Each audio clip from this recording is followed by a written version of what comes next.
আজকে আলোচ্য বিষয় হলো বাইতুল্লাহর একাধিক নাম রয়েছে এই সম্পর্কে। আমরা জানি পৃথিবীর প্রতিটি মূল্যবান ও প্রিয় বস্তুর একাধিক নাম থাকে, তেমনি বাইতুল্লাহ আমাদের কাছে অত্যন্ত প্রিয় ও প্রাণাধিক প্রিয় বস্তু, তাই বাইতুল্লাহরও একাধিক নাম রয়েছে। আল্লাহ তাআলা তার প্রিয় ঘরকে এক এক সময় এক এক নামে ডেকে থাকেন। নিম্নে আমরা কয়েকটি নাম উল্লেখ করছি। এক নম্বর হলো কাবা, যেমনটি আল্লাহ তাআলা সূরা মাইদার 97 নং আয়াতে ইরশাদ করেছেন, জাআলাল্লাহুল কাবাতাল বাইতাল হারামা কিয়ামান লিন-নাস।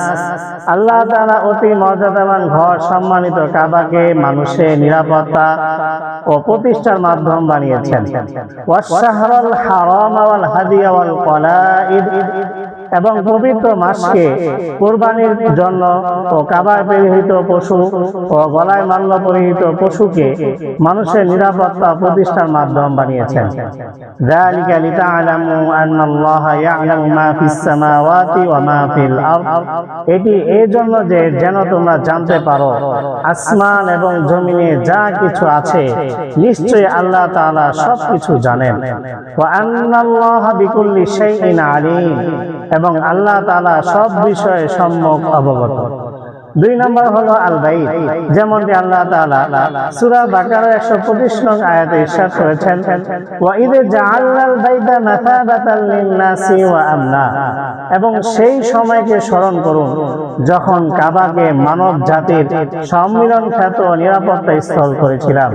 ওয়াত্তাখিযু মিন মাকামি ইব্রাহিমা মুসাল্লা, এবং বলেছিলাম তোমরা মাকামে ইব্রাহিমকেই নামাজের জায়গা রূপে গ্রহণ করো। ওয়াহিদনা ইলা ইব্রাহিমা ওয়া ইসমাঈল, এবং ইব্রাহিম ও ইসমাঈলকে আদেশ করেছিলাম যে আন তাহিরা বাইতিয়া লিত-তাইফিনা ওয়াল আকিফিনা ওয়ার রুকআইস সুজুদ, তোমরা আমার গৃহকে ইতিকাফকারী, তাওয়াফকারী, রুকু ও সিজদাকারীদের জন্য পবিত্র রাখো। তিন নম্বর হলো বাইতুল আতিক, সুপ্রাচীন ঘর।